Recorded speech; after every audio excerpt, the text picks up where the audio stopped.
We've lined up the top stars from Hollywood and from all over the world to entertain you on a giant screen with a few colorful motion pictures you've been hearing about and reading about. It's showtime, folks. Enjoy the show. We're delighted to have you with us. They're driving theater. You'll find something to please you to add to your evening's enjoyment. Is pleased to bring you our feature presentation.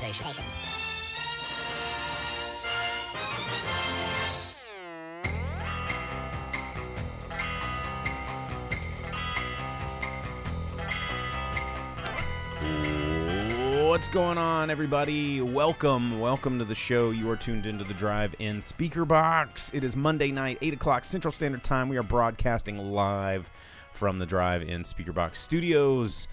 I'm your host, Bo, the boom operator. I'm Slick Doggy, the grip. And we've got a show for you if you're new or joining us. This is a movie podcast. This is also a live stream. This is a podcast combination live stream, kind of like one of those Taco Bell Pizza Huts. Do those still exist? Meet me at the Taco Bell. That's at the a Pizza diarrhea Hut. factory. Meet me at the combination Pizza Hut and Taco Bell. You guys not know that song? Sure don't. What? That's a good one. I'd play I've never it, but you get all sought scared. to shit my pants before. Like, I've never gone out into the world and been like, you know what? The quest for the Rhea. What's the quickest way to make this happen? Well, the Taco Bell Pizza Hut the combination combo. Taco Bell and Pizza Hut. Yeah. Yes, so if you're not familiar with the show, we talk about movies. This is if you're just now maybe listening on Spotify, you can tune in to the live stream every Monday night, Central Standard Time, 8 o'clock. Check it out. We've got people on YouTube. We got people on Facebook. We got people on Twitch. And if you subscribe on Twitch, if you're a Twitch user, you can always get into that pre-show. We were in here earlier, live streaming, chatting with folks, not necessarily talking about movies. We were talking about life and stuff today. And Yeah, and as Vince points out, you get to learn the secret origins of Slick Doggy. Mm-hmm. But you can always check us out on our Discord as well. I'm sure our Twitch mod will throw that up into the comment section there. Thank you, Vince. Always on top of stuff. And yeah, so this week, if you looked at the title, we're going to be talking about Flash. We both saw it. I saw it on Thursday, or like the first day. I'm like, let's get in there. I did too. Did you? We have not talked about it at all with each other, so we're gonna be sharing that with you, with all of us together. So stick around for that. But first things first, as we always do, we talk about a little bit of what's happened this past week, a little bit of news, a little bit of stuff, people that have died, new trailers that have dropped. You know, you want to start with the one death that was out there? That's kind of movie related a little bit. I mean, he was an author, you know. A couple of his stuff turned into movies. Mm-hmm. But Cormac McCarthy, he was a very well-known author, but he wrote No Country for Old Men and The Road, which, of course, both got turned into very prominent, very well-made movies. He died at 89 this week, so old guy. And a lot of, I think Penguin Random House was his current publisher. You can get a lot of his books through there, but most of the stuff was just, you know, very bleak. Some, you know, not the first time I watched No Country for Old Men, I was like, that's how this movie ends. Yipe. Yeah. But anyway, we'll just go ahead and I'll pour one out. I'll do. I know no one redeemed me drink a drink on our channel points, but I'm gonna drink some Malort for Cormac McCarthy. So thanks for writing some pretty good books. Mm-hmm. You got something fun, Jake? You got some good news? Something fun. Talking about things that are semi-movie related, but not really, before we get into all of the comic book news for this week. Did you see that they found a real Tatooine? They discovered... Like a planet? Yeah, they discovered an exoplanet that orbits 2 suns. It has 2 suns, and it's within the habitable zone. So Pluto's not a planet, but we have a Tatooine. Yes. Did they call it Tatooine? No, it's a Tatooine-like planet. They don't know if it's a desert or not, you know. But they do know that it's like within the habitable zone, and it has 2 suns. And that's pretty fucking cool. Yeah. They're like, blah, blah, blah, blah, blah, blah, blah. Mm-hmm. It's like the 2 suns. Yeah, something like that. Just lots of whiny teens and womp rats on that planet. With like crispy relatives laying on on the sand dunes. You know, I saw a thing the other day that touches on that. Which is like if Vader knew that Owen and Beru were there because he met them and he knew about them. And they were like, well, why is it that the stormtroopers killed Vader's family? And I guess there's like a comic book or something where Vader issues the order to kill them. He's like, I mean, he chopped down all them kids in like coloring school. Well, the whole thing, he's like, oh, Owen and Beru, huh? They'll suffer the same fate as Shmi. And he's just like orders them to be murked real hard. So, Uncle Owen and Beru. Yeah, just Vader, totes evil. Yeah, everything else I got is comic books. Okay, well, I've got a couple of things that aren't comic books. Everybody's talking about this week's box office. We didn't see Elemental. We did see Flash. But, Pixar, their new movie is not exactly making the money that they thought. But with it, this week dropped a trailer to their new movie that actually looks kind of good. Have you seen this one? It's called Elio. And it's about this Emilio. Helio. Yeah. It's about an 11-year-old boy accidentally getting abducted as the leader of Earth and taken to this space world. And it's like Guardians of the Galaxy and Galaxy Quest put together. Kind of. So like what's happening is he's like trying to call his mom, and I guess his mom works at some NASA situation. And she drops the phone as she's getting this alien transmission that's like, bring us your leader. And it's Elio going like, okay, all right, bye, I love you. Talking to his mom. She's like, I gotta go. And so they go find him instead and transport him back as the leader of Earth. And then he's, they're like, are you the leader of Earth? And he starts getting scared, and he's like, no. And they're like, well, I guess we'll erase your memory. And he's like, actually, you know what? I am the leader of Earth. And then like, hijinks ensue. But it looks cute, and it doesn't look like it's shoving a fucking agenda down my throat, which is kind of fun in animation, when we used to just tell stories and have representation that felt normal instead of like some weird agenda to make money off of virtue signaling or something to that effect. So the kid is missing an eye, whatever. He's that's cool, but they're not like, Elio is a boy that everyone hates, and he's going to prove that having one leg's not a problem. He's the dictator of Earth. Yeah, and it's just like, this kid is a kid. Like, can we just make characters that look different and are different without pedestalizing and fetishizing the differences? Because isn't that what makes the problem in the first place? I don't know. Fetishizing is not always sexual, dude. No one said anything. Your face made the thing. No one said a thing. Your face just made went the into thing. that. Because that's a word that people use. Yeah, okay. Bro, I'm sorry that your Google history uses that word very different. My Google history is Fudo Mio, Boso Zoku, restaurants near me. It's really bland, honestly. I bet. It's boring. I bet. Anyway, okay, well, I saw that trailer. It looked cute. Why does my cat twitch? I Googled that one the other day. And all the results said what I knew. She's old. Oh, well. She's old. Twitchy cats. Old cats be twitching. Mm-hmm. Also, and I said this in the Twitch pre-show, Space Ghost Coast to Coast has been removed from Max, and everybody's pissed off about it. That was announced when they first made it into the Max, that they would not carry over Space Ghost and some of the other more beloved Warner Brothers properties to the new Max when they combined all of it into the streaming service that it is now. Which Space Ghost is such a groundbreaking show. Like, it basically paved the way for Adult Swim. It changed the way that interview shows worked. It opened up animation to a whole different audience. It was a very, very, very influential 11 seasons of talk show, and I think it paved the way for a lot of things like Zach Galifianakis is like Between Two Ferns, and all those other like weird kind of off the wall comedy shows that interview celebrities. Like Space Ghost was the first one to kind of really do that. But it's sad. But it goes, again, back to what I was talking about of physical media. And some of the stuff, like if we do not, we're getting rid of our physical media left and right, thinking that it's always going to be available to us on some streaming service, when these streaming services are like, yeah, we need more bandwidth for Jurassic World 74. And then, all the cool stuff gets taken away. So, Zimmerhammer said the Eric Andre show, they're good examples of things that came after Space Ghost. So I thought that was interesting.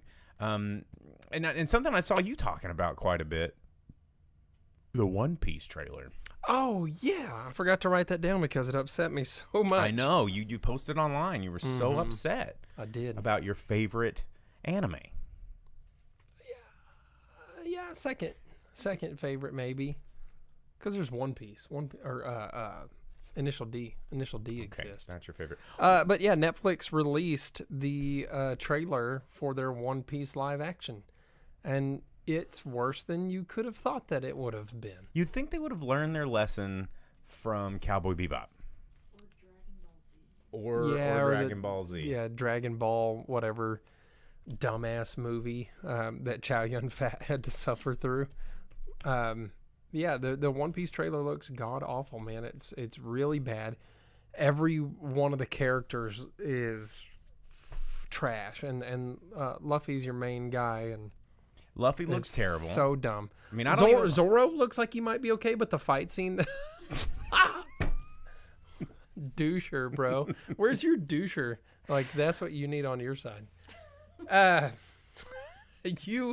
You plotted this, man. What are you talking about? The Spotify listeners don't know what's happening. Dog, straight up, you watch way more anime than I do, easily. It's the only time you ever catch me even talking about anime is on this show. Anyhow, the Zoro fights look slow and lame and dumb. Nami looked lame.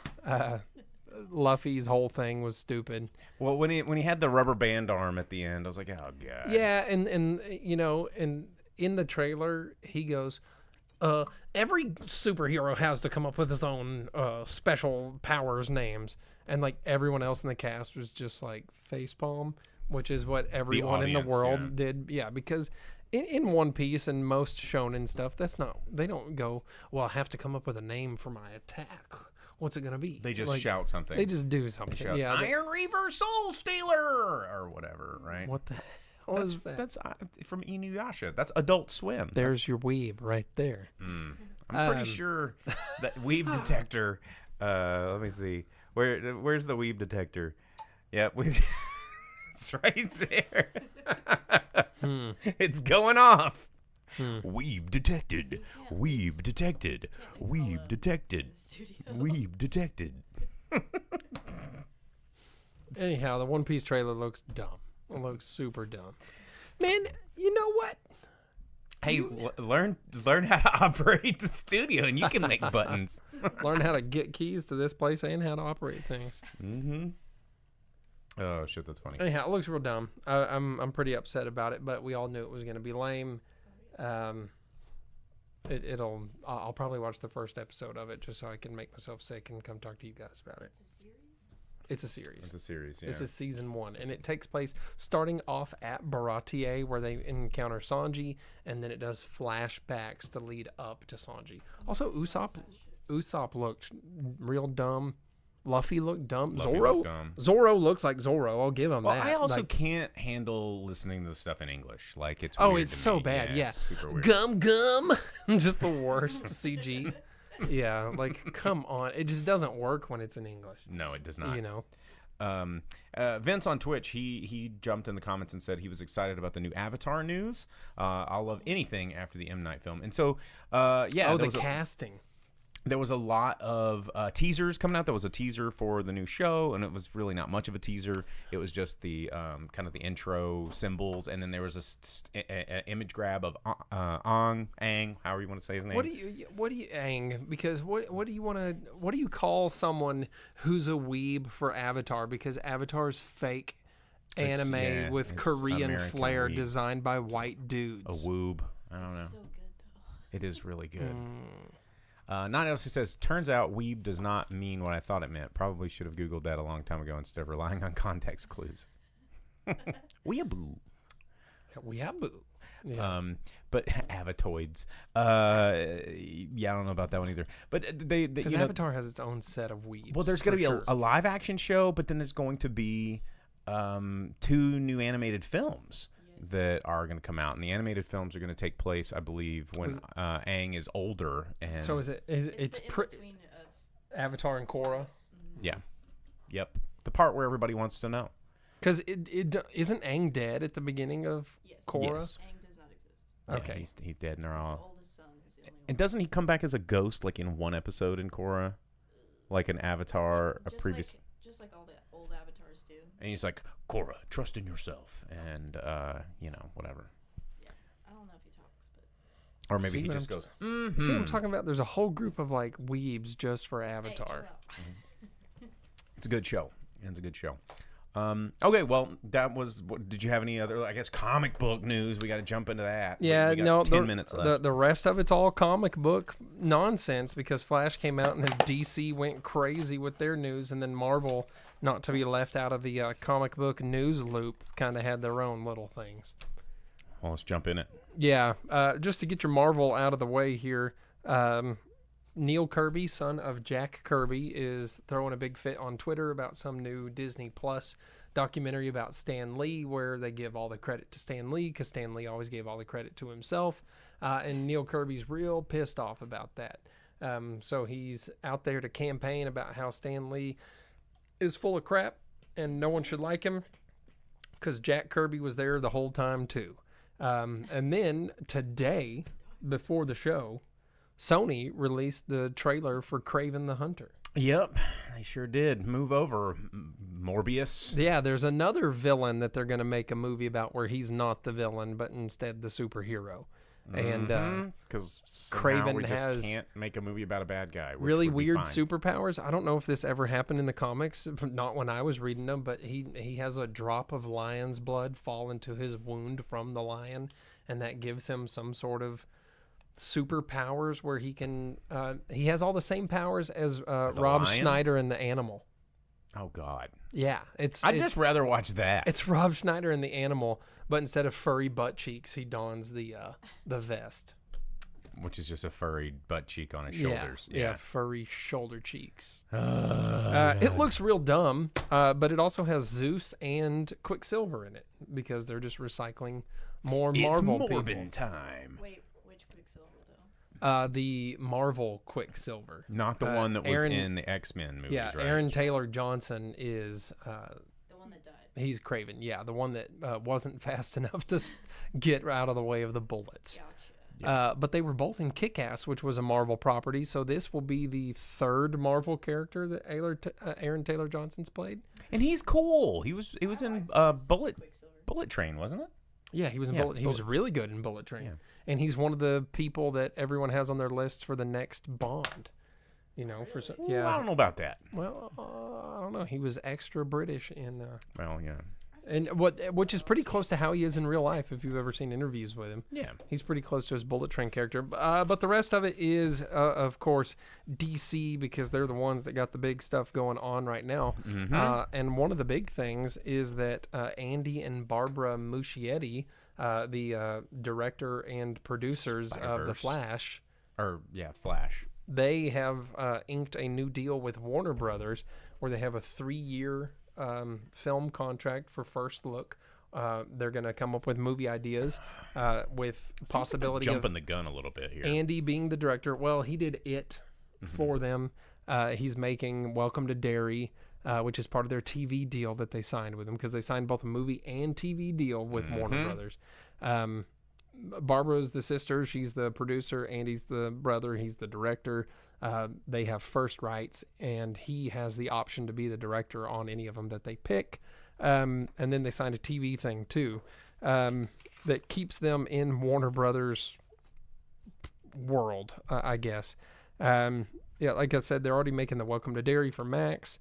And it was announced on the press junket for Flash that Andy Muschietti's already been signed on to direct Batman Brave and the Bold. Yep, I saw which that. they've made sure to point out that Rob Pattinson's the Pat Bat will continue on, but will be labeled as a DC Elseworlds. Which, for all of us that are familiar with comics, Elseworlds is fun. That's fine, and we like those things. But I think it's going to be confusing for your average idiot that goes to watch comic book movies. But why isn't it all connected? we'll still get our Pat Bat. Next movie's due in 25, but there is going to be the DCU's James Gunn's Batman now. And they're Which doing is going to be a recast, right? a completely new actor and story and Batman and everything. And what they've already announced is that Damian Wayne will be in this. So it's an older Batman that's already been through almost all of his adventures and everything like that. He's already going to have Damian, which means they're skipping Dick, Tim, Barbara, Cassie, Stephanie. A lot of the cool storylines. All of Batman's proteges all the way to Damian. So no Dick Grayson, no. Are they just going to try Nightwing. and cut straight to the Red Hood thing? Red Hood's before Damian even. I guess Yeah, because Jason Todd. I forgot Jason, Jason, Todd. Yeah, so no Dick Grayson, no Jason Todd, no Tim Drake, no Cassie Kane, no Stephanie, whatever the hell her last name is, spoiler dummy, that tried to fucking destroy Gotham on her own because she's a dipshit. She's just the worst. She's honestly the worst one. No Barbara Gordon. Barbara Gordon's arguably one of the coolest. And they might bring him in as older, but they're going to have to be older characters. Everyone's going to have to be older. And is Tim Drake going to be Red Robin? Is he going to be Tim Drake Robin? Is he, I don't know. Skipping straight to Brave and the Bold with Damian Wayne and calling it Brave and the Bold, what other superheroes are going to be brought into this? Because if it's just Batman, that's a misnomer.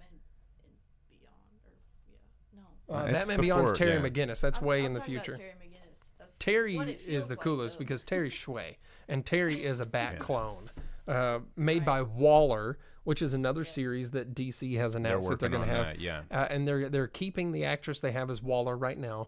They're keeping John what else? Cena. I mean, why as wouldn't she Peacemaker. not? She looks just like Waller. and she just They shows need up for someone 5 bigger minutes. and fatter. Just the biggest wall of But meat she's of a plenty person. mean.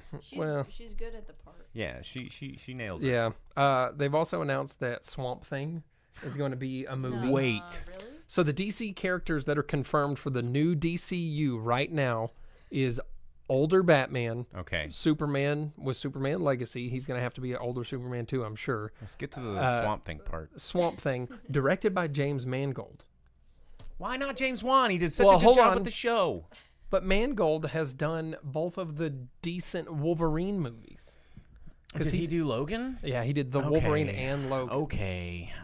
But he also has the new Indiana Jones coming out next week, and it might be turds. I'm sure it will be turds. But James Wan did the Swamp Thing show for the CW or whatever it was, right? Was that CW or no? It was DC. It was on DC's platform. Yeah, their own platform. And it was pretty good, but no one watched it, so they didn't renew it for another season. Yep. And, yeah, dude, Swamp Thing smacks. Well, something else that was... He's the most powerful thing on the planet. He is the planet. They've already done... they've already done Dr. Fate. Dr. Fate's more powerful than Swamp Thing. Not on planet Earth. They could do Spectre. Spectre's way more powerful than Swamp Thing. Spectre, the dead guy? Well, there's Dead Man. Oh, I'm thinking Dead Man. Who's Spectre? Spectre's like the all-powerful ghost being that can do anything. No, I think you are thinking of Spectre. He's green. Okay. He's like pale No, I'm and thinking green. the blue one. I'm thinking Dead Man. Dead Man wears a red uniform. Yes. But isn't he blue in his appendages? He just No, looks he's a like ghost. he's like white because he was a circus dude. Anyhow, yeah, the confirmed movies are Swamp Thing, Superman, Batman, and Supergirl, Woman of Tomorrow, which Sasha Calais, after doing Flash, has said that she has been in talks with Safran for doing continuing to be Supergirl perhaps in that movie. And then they're also doing The Authority as a movie. And I don't know how they're going to make The Authority work in a DC universe like that, because they're going to be like, here's Superman, here's Batman, here's anti-Batman and anti-Superman, and they also fuck each other. So they're all in the DC universe at the same time. And if you're going to have Swamp Thing that's there that doesn't care about any of them It's gonna be. I don't know how they're going to make this work. What about Keanu Reeves's Constantine? Well, they are making another Constantine, but it doesn't have to be a DC universe. It can always be marked as an Elseworlds. That would be better. Keep Constantine. Constantine and Swamp Thing can hang out. That's it. Doesn't make any sense. They're in Justice League Dark. And then they've announced some TV and HBO Max stuff, which is going to be the Lanterns show, the Waller show, and Paradise Lost, which is a Game of Thrones-like show about the Amazons before Wonder Woman existed. They've yet to say that Wonder Woman will be part of the DCU. No, what yet. In every single DC property, it's just going to be Gal Gadot showing up and going for like 2 seconds, and then that's maybe it. That's every DC movie that's happened since Wonder Woman. Well, and we know that they're going to keep. We know that they're going to keep Peacemaker because that John Cena and James Gunn are homies. Too funny. And with the Waller and Peacemaker, they can keep James Gunn's wife employed. We know that they're going to it's a whole controversy thing about how she gets put in all of his properties. And then we know that they're probably going to keep Blue Beetle around because it's fresh, right? And DC has not said that they're going to get rid of Ezra Miller yet. In fact, they've acted like they're going to keep him. Yeah, I know. He's not. Makes no sense. Barry Allen. Get rid of Barry Allen. Bring in Wally West. If we're going to have an old man Bruce Wayne, where Damian's already a thing, and we're going to have something called Superman Legacy, where it's like he's been around a while, and these characters would have had to have been around for a while. Bring in a different Flash. Have Barry be the old dude that's done with it. He's just off. But have Wally have Bart as a protege. Have Wally and Kid Flash. Yeah, that makes sense. Yeah. What doesn't make any sense about the DC is like they keep replacing Batman actors of the one character that Batman's pretty much been Bruce Wayne most of the time, and they're like, but we refuse to recast the one character that has like 8 different versions. Green Lantern and Flash, and Blue Beetle. There's more than one of. And but let's not recast those. Let's recast Batman and Superman over and over and over and over. Well, Henry Cavill quit. No, Henry Cavill got brought back, screwed. And he got told, "Sorry, dude, you're out," because he said they made him cut his contract with The Witcher. He came back for the Black Adam post-credit scene, and then they said, "Sorry, dude, James Gunn's taking over. You're out." Your tail They lights. nulled his contract, which was like a 2 or 3 year contract coming back to DC. Henry Cavill got fucked over hard by Warner Brothers, and then Amazon was like, "Hey, we know you like Warhammer. How about a 40K TV series?" And all of us were just like, "Oh, hell yeah. Yep. Wog. Dude, they fucked that up hard. Yeah, they did. Yeah. Although, if we're going to get a good Henry Cavill-led 40K show... Is he going to be the Emperor? Dude. Or is he going to be like a leader of a Space Marines? And if so, what Space Marine is he going to be? He's going to be a Grey Knight. You think so? I feel like he'd probably be... what does he play? That's what we got to think. We got to. There's an interview where he says there's 2 armies that he plays as. There's 2 Space Marines that he plays as. He was going to do 3. I think Space Wolves is the one he wants to, but he doesn't want to have more than 2. Well, as long as we get some good orc representation, I'm on board because Wog for life. I want to see badass Space Marines murdering everything. Or what's the ones, the Invictus, the ones that like the Mechanicus, like the Mars, the ones that follow the cult of machines. Yeah, and they're all like, the ones that go against the Emperor's edict, but it's overlooked because it's helpful. They're all like the fat guy in Dune. It's like, super cool. I don't know. You're the Warhammer guy, bro. But there's so much lore in Warhammer. I just keep up with the orcs because they're the coolest. They're like space kudzu. They you can't ever kill them. There you go, Adeptus Mechanicus. Thank you, Zaxoff on Twitch. And then the last bit of DC was that all of this good things happening for Andy Muschietti and all that before Flash did not do well at the box office. All of the promotion that they gave, James Gunn was like, "Yeah, man, we saw the Flash before we ever took over DC, and that's what we were like. We're going to be okay. We're going to be able to take over DC, and it's going to be good because we have this dude." And then that movie came out, and it didn't make a lot of dollars, and you have a review from both of us coming up soon. But, that's the thing. Also, they're going to keep Aquaman.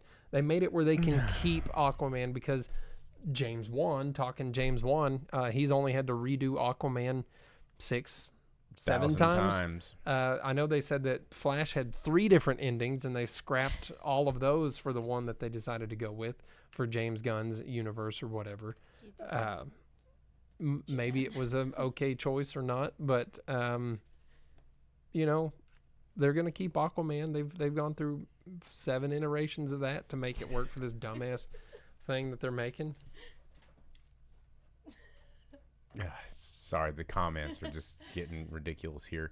Okay, well, it's time to talk about what's going on. She fucking with me, man. And because that's what she does.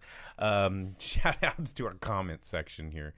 It's time to talk about what's coming out in theaters this week, because movies come out every weekend, and this week is no different. There are mostly small movies coming out this week at the box office, because we do have a lot of big, huge juggernauts that were sandwiched in between. You know, we've got these DC movies, we've got Pixar movie, and then upcoming up in like next week or the week after, we've got, you know, Indiana Jones and all this other stuff coming up. But this week is where all those like little kind of more independent and low budget, smaller budget movies come out.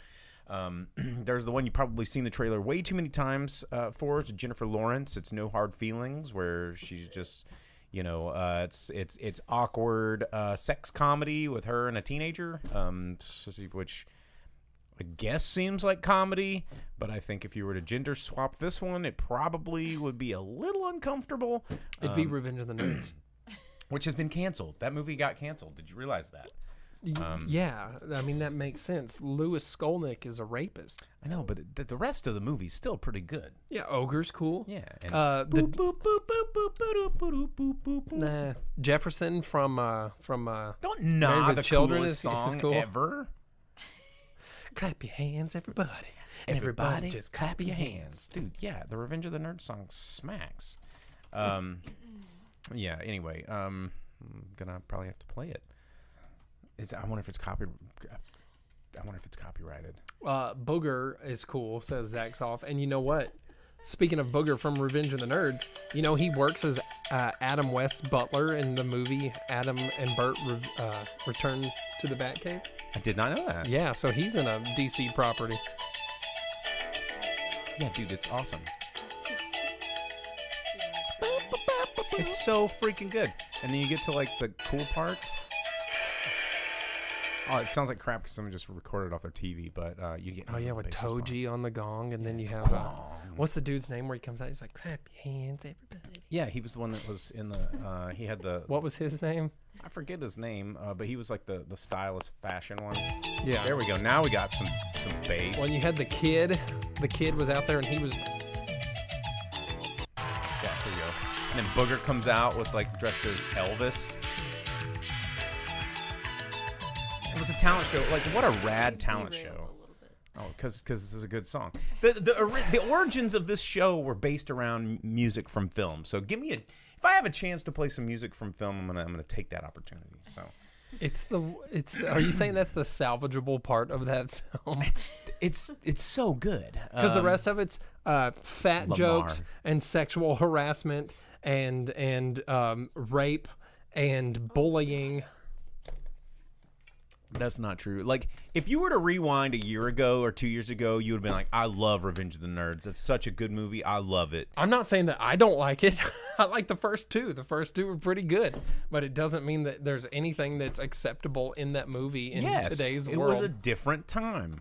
It's still a good movie. Anyway, other movies coming out this week. The second one's better. Yeah, because they get to drive that like duck that they find the World War II duck over into that swimming pool or whatever when it's like spring break or something. And they win Ogre over. Also, a movie that looks pretty interesting from director Seeley Song.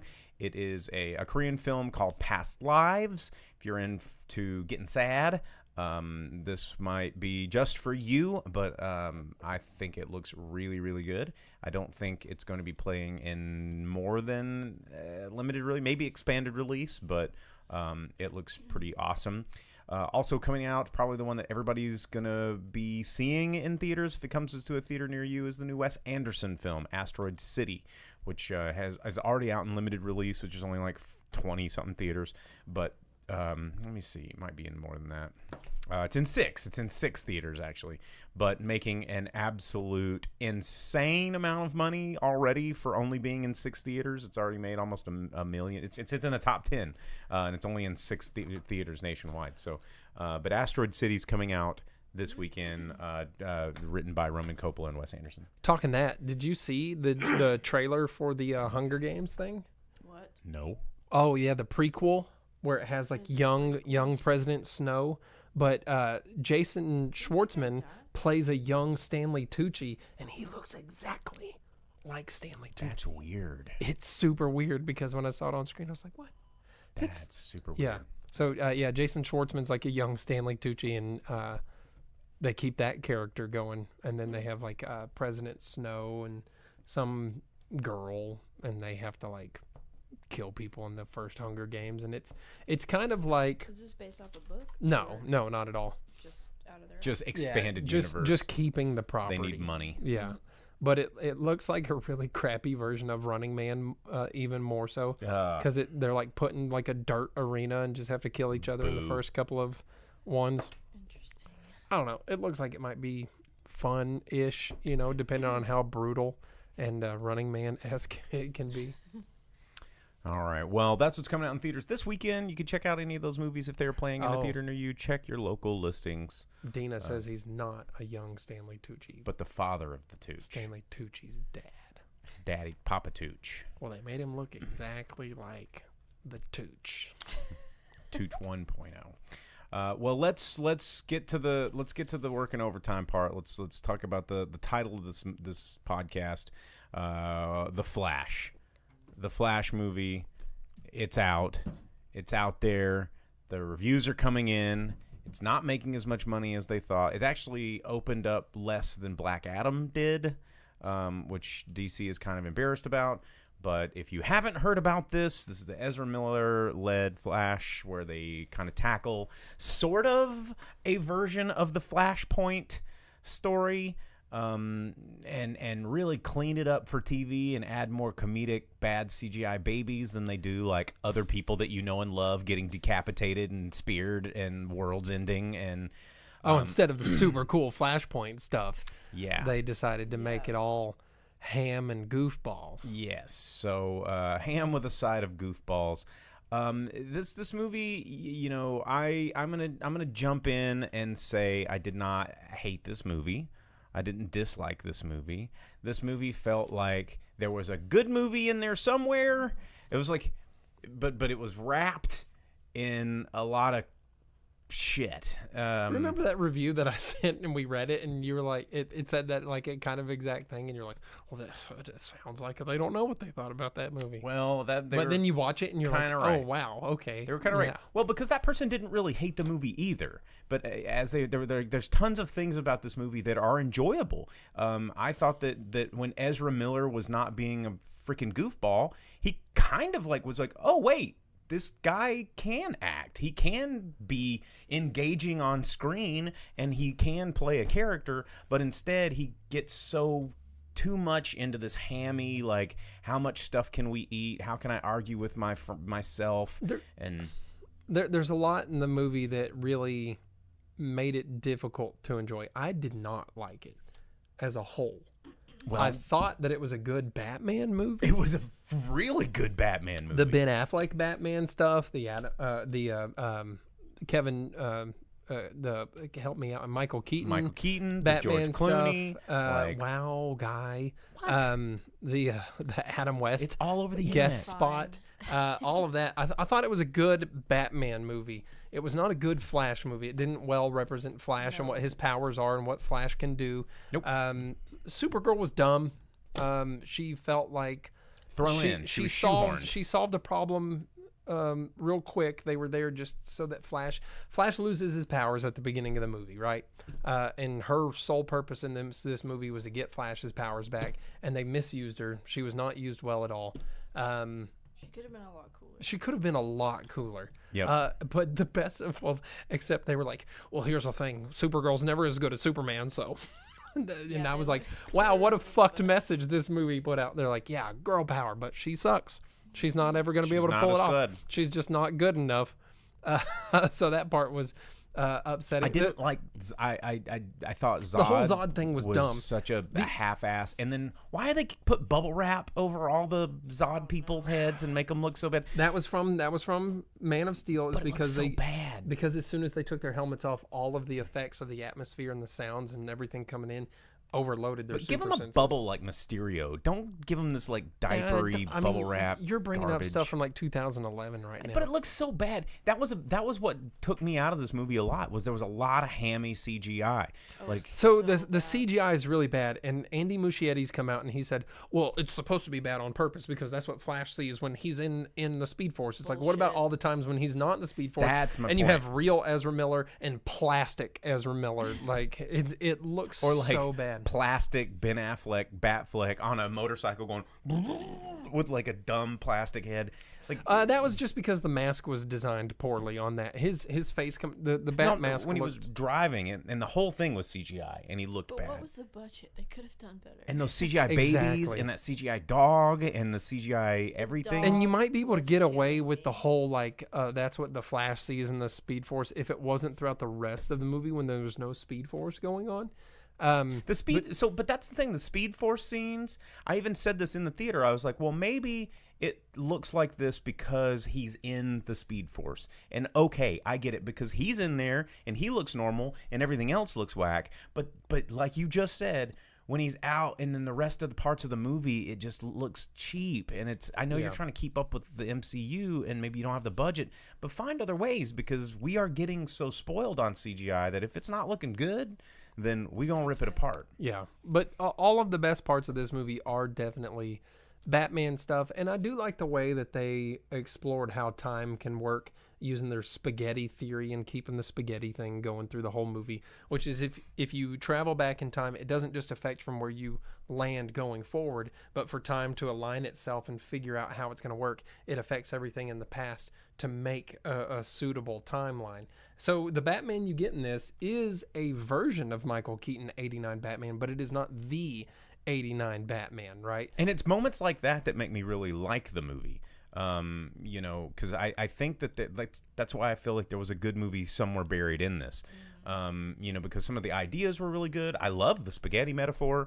You know, when he looks in, he sees the some of the noodles are going aligned, and that whole scene with Michael Keaton was really, really awesome. Like having a smart Batman was cool. You're supposed to have smart Batman. Keep smart Batman, which is why the Pat Bat is so good because he's a detective. Well, and I thought that Ben Affleck was really good in this as Bruce Wayne. That's what I'm saying. Every part that had a Batman of sort in it was good.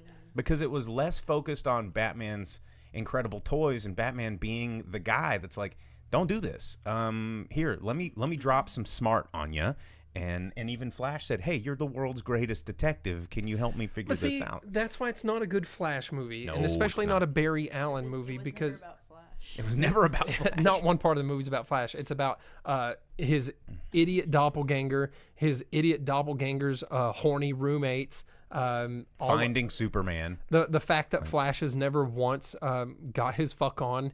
The Like, random cameo from You Know Who. yeah, there was several cameos and stuff like that, but the Barry Allen is a super genius, right? And Barry Allen can think faster. Like there's a phrase in comics called the speed of thought. The speed of thought's almost faster than almost anything. Barry Allen is faster than that because he is Speed Force, right? And he's not anything. He's a dumb idiot that ruins everything continuously through this movie. And I feel like, you know, with Flashpoint, you know, there was times in this movie that felt genuine and authentic, you know, because Ezra Miller was really able to carry the feeling of loss with the whole tragedy that has befallen his family, right? And in those scenes were really powerful and really good. And then they But- took it all away every time they had the two idiots on the screen at the at same the same time. time. And you know, I think that if they had made him smarter and made actual Barry Allen, Like when he sat down at the Bat computer and he was like doing the thing, and it was like, oh, there's a hint of some there's some Flash. Barry. There's some Flash stuff going on there. But I think that it would have made it more powerful of why Barry is going back to actually do what he knows he shouldn't do. Instead of in this movie where he's like, oopsie daisy, you know, like the OG, the actual Barry Allen in the comics, he knows what he's doing and he knows he shouldn't. But He's also not a real bad guy. Well, yeah, you don't get a true bad guy because they throw too many at you, and Reverse Flash didn't really. there's no exist. zoom. Yeah, zoom doesn't exist. And was that supposed to be like Savitar, but weird and different? Like What this version of Black Flash? Yeah. Yeah, he's supposed to be a version of Black Flash, but they don't make him true Black Flash. So there's no real Flash villains in it either. Right. You don't have Zoom. You don't just have have Black Zod. Flash. You don't have any of like the Flash villains. The classic Flash villains, yeah. And they don't even like. I mean, I don't know if villain it's if it counts as giving it away. Villain was in but here the at, whole time. At the end of the movie, you don't even get like a Zoom teaser or something like that. You don't have any evidence that Zoom was present and there in the one that killed his mother or anything like that. You don't have anything to make more Flash properties. You still don't know who killed his mom. Yeah, so this was just a launching point for Supergirl and to remind the world that Batman's fucking cool. And guess what? I don't need it. A reminder that Batman's cool. We all know. I liked it. I liked everything Batman on the screen. But, you know, I would have liked to have seen some cool Flash stuff happen. Can we talk about the Kevin Smith, Tim Burton cameo that was in this movie? Are you talking about... Nicolas Cage? Yeah, well, I was not going to say it. What was it Well, called? it's so Superman many- Lives. Superman so Lives. many people will not catch it. Really? Because they make it very obvious with his 5-second Yeah, but close-up. No one A will lot of realize people don't know that even existed. that was a thing. Like what the reference is. They'll be Kevin like, oh, Smith knows, and he's made it very publicly well known how Cage. stoked he is that Superman Lives hit the big screen. Yeah, I thought that was pretty awesome. Actually, that's something I've talked about on this show forever, and everyone's like, "Oh, that was At a real least thing." they showed him doing a real Superman thing, fighting like alien spiders and doing like Yeah. cool Superman stuff. Whereas the was cool. Christopher Reeves and 80s Supergirl Just standing there. were just standing there as plastic. And I liked getting to see Jay Garrick. yeah, I wish I got he was just more like running Jay through. Garrick. Zimmerhammer says, "Tight Superman live scene." Yeah, I thought it was cool. I thought it was really cool. You know, Nick Cage does a little cameo there, and they've got him in the. Plastic Nick Cage. But he had to model for it apparently, and he was stoked about it. And I thought those parts were really, really cool. But overall, I mean, apparently there's a 4-hour cut of this that I don't think anybody needs to see. You know, if it's just a 4-hour cut of more Batman, more Batfleck, and more George Clooney and more Michael Keaton, like I will sign up for that. But I need less Ezra Miller and less like whatever universe or dumbass you know, Ezra Miller. and the movie is a pretty meta thing because the Flash is talking to himself and he goes, "You need to shut up. You talk too much. People hate you when you do that." Oh, I see what everyone's talking about. But then he continues to do it. There's very minuscule bits of growth, but there's no character development in this for anybody except for Michael Keaton Batman. Mm-hmm. Michael Keaton Batman is the one person that has some sort of growth or change, and it's a fantastic Batman movie. You get to see. And apparently, in one of the deleted scenes that they filmed it, but it didn't make it to the final cut, is you find out why Batman kind of gave up, and it wasn't just because of like, well, they don't need me anymore. There was something else, but they cut that out of the movie. Well, but it was there, and it's like again furthering the point that this is a really good Batman movie. Yeah, it really would have been just Batman. Yeah, the best part, and he's so seamlessly fit in. Like even the Danny Elfman score, like flying in there with the bat stuff, and it's like this still works, and somehow we forgot that we're like, oh well, comic book movies are just for kids, and you just don't like them anymore because you're grown. Like no. Look, everyone agrees that this is badass. And we mastered it in 1989.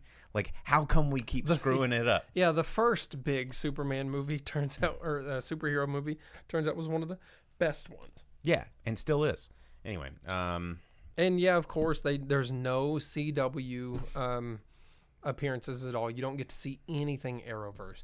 You don't get to see Arrow. You don't get to see Arsenal. You don't get to see Flash. Yeah, I mean, Dude, but Grant Gustin's Flash is like the biggest thing that's ever happened to Flash live action. I'm not going to disagree. I watched 6 seasons of it or whatever, and I just it is very small screen. They put Ezra Miller's dumbass in the Crisis episodes. They could've put. Yeah, they did. I swear that he goes and gets coffee from the coffee house in the CW. The CW coffee house that the Flash goes to all the time. Yes. There was a scene shot there, and he goes to get like a sandwich or It's something. 100% the same. At the beginning of the movie? No.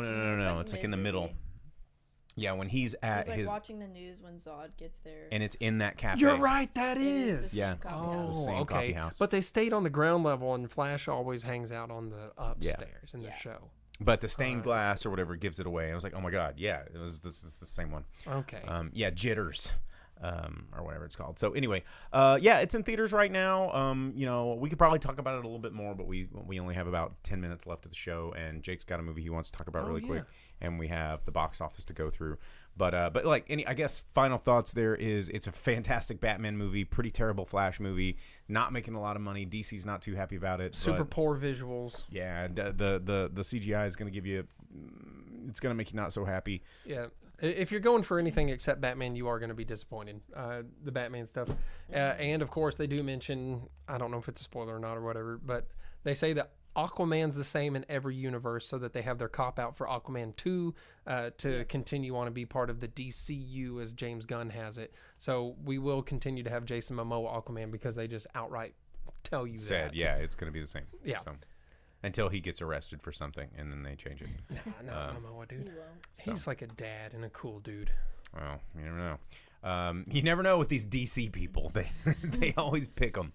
So, all right, what was the other movie that you were... The other one I watched was the Netflix release, Extraction 2. The Chris Hemsworth movie there. And you know what? Yes, they did. And it came out this weekend, and it was actually pretty rad, man. Because you know how in a lot of action movies they have to stop because there's some sort of love story, or they need to give you unneeded exposition, or they need to have some sort of idiotic story thing going on. Not this, man. This thing's like action for 2.5 hours, and you have maybe a total of 10 minutes of story and downtime, but the story is told through the action. And when we talked about it and they said that they wanted to do Old Boy with like the single shot, and they do a pretty good job. Okay. There's like a prison scene and it's a single shot and he's beating up everyone, and it's pretty good. Is like this train scene or whatever? No, they do a lot of single shot scenes. They have some stuff in the train. They have some stuff in the prison. They have some stuff escaping the prison from the train. All this, it's actually a lot of fun. I liked it way more than what I thought. Snowpiercer meets Old Boy. No, the train's only there for a little bit. Okay. But the whole thing is that there's a family who's been put in this prison in Georgia, along the European country Georgia, along with the father of the family, because he is part of this crime family, him and his brother.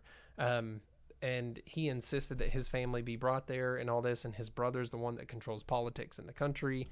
And Chris Hemsworth's character is hired to extract the wife and the children to get them away from the evil father. And then, of course, the uncle comes seeking revenge, and that's like the whole thing, right? But it's nonstop action, dude. It's so freaking cool. There's not like 10 seconds where there's not guns being fired or someone getting stabbed or someone being thrown off a building. It's not. It's what you want from an action movie. It's like, you know how good Tango and Cash is, and when hold on, and when the action scenes are there, it just gets you like ramped up, and you're like, yeah, hell yeah, Tango and Cash. Tango and Cash. It's Tango and Cash without the comedy. Oh, dude, it's so much fun though. It's so much fun. That car with the trucks. Tango and Cash is like its own thing. Tango and Cash is like the best action movie, right? It's so good. Like Eat One, True Lies. Tango and Cash is the best. Tango and Cash rules. But I had so much fun watching this movie. Honestly, I really did. It's pure action. It's a good time. It's nothing but like people getting shot and stabbed and blown up and thrown off buildings and stuff. And I had a good time with it. And it's on Netflix, and it's better than the first one because the first one, lots of talking. The first one was the first one's good. The first one's not bad. But there's lots of walking, lots of talking, lots of nonsense.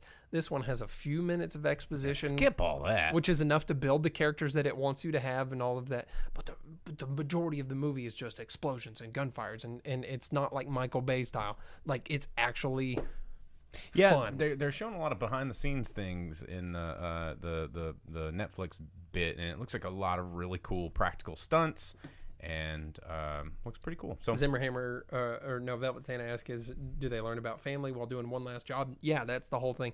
Basically, the story of it is the kid that's part of the family. There's a boy and a girl. The boy's a teenager. The girl's really young. The teenager has been kind of brainwashed by his evil dad and uncle. He turns the family in after they escape the country, so they come find him, and then more action ensues from it. And this one kid's bad decision to believe in the wrong people gets a lot of people killed. But it's an action movie. And so Vince asks a really important, heavy question here that if we I might need a minute to think about this. He asks on Twitch, he says, is anyone worthy to recast a modern Tango and Cash? And that's a big one, because you got Kurt Russell, who lives rent free in my heart forever and ever. Amen. I mean, Kurt Russell and Sylvester Stallone are still acting, and that's an amazing combination. Those two guys. I think Terry Hatcher you can bring back if you were going to modernize it. I do think that there's probably you could just sequel. You could make one, because you just need a straight man and a wild card. Like that's really the thing. But they both have to be actionable. They both have to be good at stunts and be able to do their own stunt work. Don't put Kevin Hart or anything in this shit. And I think Rock is too over the top. Not necessarily. You think Rock he'd have to be Cash? Yeah. Yeah. Yeah, absolutely. Yeah. Well, Dave Bautista. You could do Bautista and The Rock, and but you could have Dave wrestlers. Bautista's also getting really old. He's They're both old. Yeah, Dave Bautista's in his 50s. So yeah, I mean, just Kurt Russell and Sylvester Stallone, man. Just do it again. It'd be perfect. Okay, well, we've got to. I don't know. In short, Extraction 2 is a lot of fun. I actually do recommend it. I had a good time with it. All right. Well, we got to do the box office roundup because we're almost out of time. I don't want Tango and Cash recast. I don't. No, I don't either. He asked a question, and I'm just saying. I mean, I think that could be done, but it should not be done. Like Tango and Cash was a very special moment in history. It represents an era of filmmaking that we've kind of lost. Well, and you don't. And Jack Palance. Like, you can't recast. Okay, that's the one. You can't recast Jack Palance. Well, the thing about Tango and Cash, too, is that you have Stallone, who at the time had been Rambo. He had been Rocky. He had done all of these things. He was an action movie god. And you have Kurt Russell, who is Snake Plissken. But also he was Captain Ron and in the thing. Jack. I mean, he's right there. He's right there. What's his name? You know what old Jack Burton? Jack Burton. Yeah, from Big Trouble in Little China. So you had these people that were just such massive movie stars, and in movies that made them who they are. You can't. Those types of actors don't exist anymore. You don't have the action movie guy. All the action movie guys are still the same action movie guys. Yeah, there's no replacement for those two in that movie to keep it where it's any sort of fun at all. All right. Al says Owen Wilson and Vince Vaughn. We don't need a Wedding Crashers, Tango and Cash. Okay, well, we're going to do the box office roundup for this past weekend, which is the weekend of June 16th through 18th. We give you the top 10 movies in America. These are domestic numbers because that's what the studios look at the most. Jake's going to start with number 10. We're going to work our way to number 1, which it's probably pretty obvious, number 1. But number 10 is pretty interesting. So take it away, Jake. Yeah, coming in at number 10 in its first week of release, only in 6 theaters, as you pointed out not long ago. $840,000 was brought in by Asteroid City. Mm-hmm. And then, that's an average of $140,000 a theater. I don't know how that worked. Yeah, not so bad. And then coming in at number 9, a movie that's been out for only 5 weeks, but is available to purchase already. And you can stream it at home, so you can stream it or buy it and watch it at home, all you want. Fast 10, $2 million was brought in this past week. It's garnered $142 0.4 million at the box office in the U.S. And then at number 8, Disney's horror movie, The Boogeyman. What are you doing with your life, my guy? There was only like just a tongue coating's worth of rum in that bottle. Okay. So. Anyhow, Disney's The Boogeyman, $3.6 million, 32.6 is its take at the box office in its 3 weeks of release. And then coming in at number 7, in its 7th week, Guardians 3, with one of the other Chris's at the helm, $5.28 million this last week, 344.6 at the box office. Truly, what I've read is that Disney is not super stoked about that take at the box office for it. So, Which is crazy. Yeah. And then in its first week of release, bringing in $6 million, The Blackening. We'll see where that one goes. It's only in 1,700 theaters. I thought that was going to be a major. I thought it was going to be release. a lot wider, especially for this weekend. Happy Juneteenth, everybody. Yeah. And I love the tagline for this movie. It's like, we can't all die first. And I thought that was just well, and leading up genius. to this weekend, they had ads about like, you can watch all these other movies anytime. Go watch our movie first, kind of a thing. Mm-hmm. So all those were pretty good. And then coming in at number 5, another Disney, and its 4th week out, Little Mermaid brought in $11 million, $253 million in the U.S. box office, which is the only place that's doing okay at all from what I've read and seen. I actually watched some interviews of Koreans on the street about that the other day, and they're like, have you seen this movie? And they go, no. They said, how come? And they're like, because they changed it. Because it was already great. Straight up, everyone they interviewed was like, yeah, I mean, why'd you do that? Well, that's the Why? one interesting thing about like animation to like remaking an animated classic is animation is timeless. Mm-hmm. Like it doesn't date itself because it's animated. It's not beholden to bad CGI or poor costume design or camera deficiencies or something like that. It's animated, and why? And the reason is money. That's the only reason. Yeah, but it was fun to see that in other countries that, whatever reasoning you want to throw at it for why people didn't want to watch it or had opinions about it here. Other countries are like, no, it's stupid. I'm not going to watch that crap. So, consider that. And then in its second week out at number 4, Transformers Rise of the Beast brought in $20.7 million. Not bad. It's brought in $100 million at the box office in its 2 weeks out. That one, too, actually was a pretty good time. I did. Yeah, I was surprised. I think we both gave it positive reviews, right? Like, whenever Pete Davidson or humans weren't on the screen, fantastic. Great movie. It was a great Maximals movie, right? Yeah, minus the stinger at the end credits bonus scene. Yeah. And then coming in at number 3 in its 3rd week, I didn't realize it had been out 3 weeks already. Spider-Man Across the Spider-Verse, which you went and watched. Yep. $27.25 million brought in by it, bringing its domestic total up to $280 million.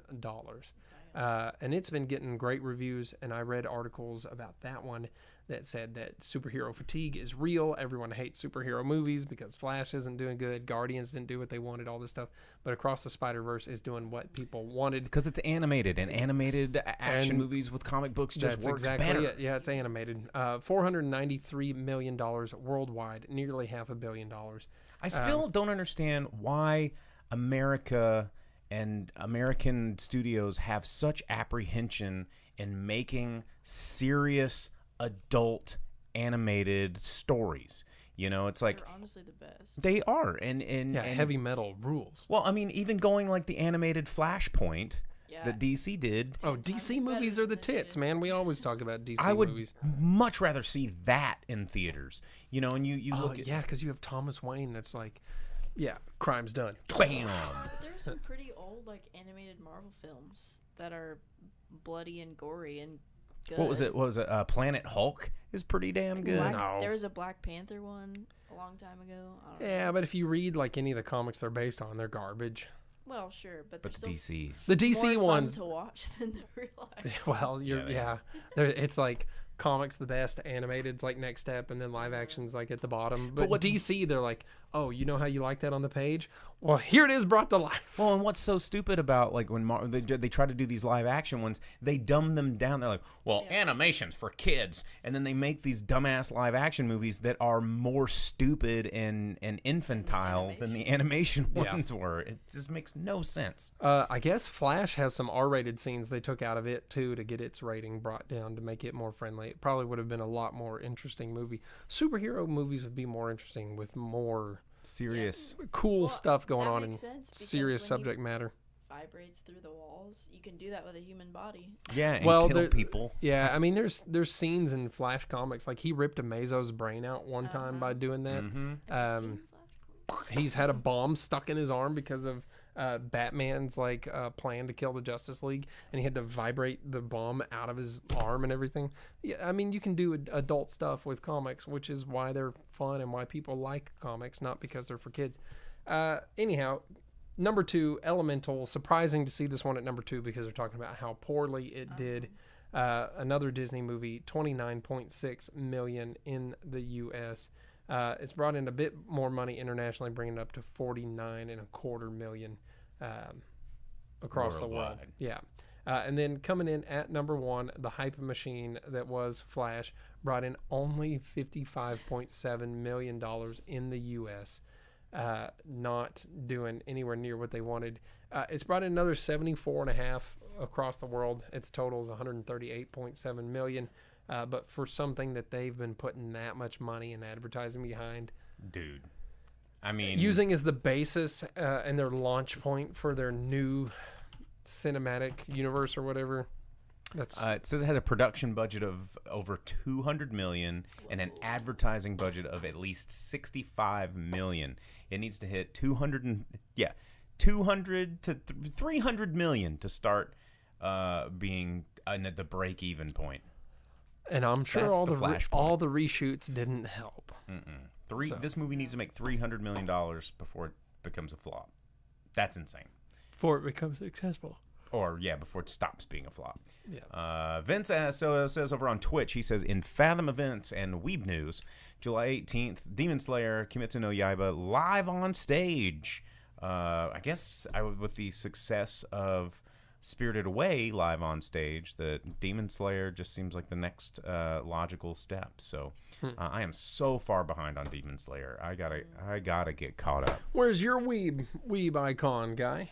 That's right here. Got him. All right, guys. Well, that is our show. Thank you for tuning in. Don't forget to like and subscribe. You can watch wherever you're comfortable watching. We make it easy for you. You can Facebook, YouTube, or Twitch. We prefer Twitch. It's easy to monetize for us, and the more of you that watch on Twitch, the more cool, fun tools we get to work with. And YouTube has like a good archiving system, so you can go back and watch older ones if you want to watch the live, or you can download the audio version of this podcast wherever it is you like to get your podcast from. So it's everywhere. And also, like our Twitch moderator Vince just dropped into the comment section. You can join us on Discord. You can chat with all of our viewers and listeners and supporters. I love hearing the conversations that you guys have amongst yourselves, and it's a cool little community. You guys can jump in there. And we will be back next week. I'm probably going to see Astro City, most likely. And maybe I'll go see that sad Korean movie. I don't know, but we shall see. But anyway, as always, I am the Boom Operator. I'm the Grip. And we will see you guys next week. As you leave the theater, folks, please be careful. Don't let this happen to your car. Be sure to remove the speaker before you leave. If you should accidentally pull a speaker loose, please turn it in at our snack bar or box office. Thank you.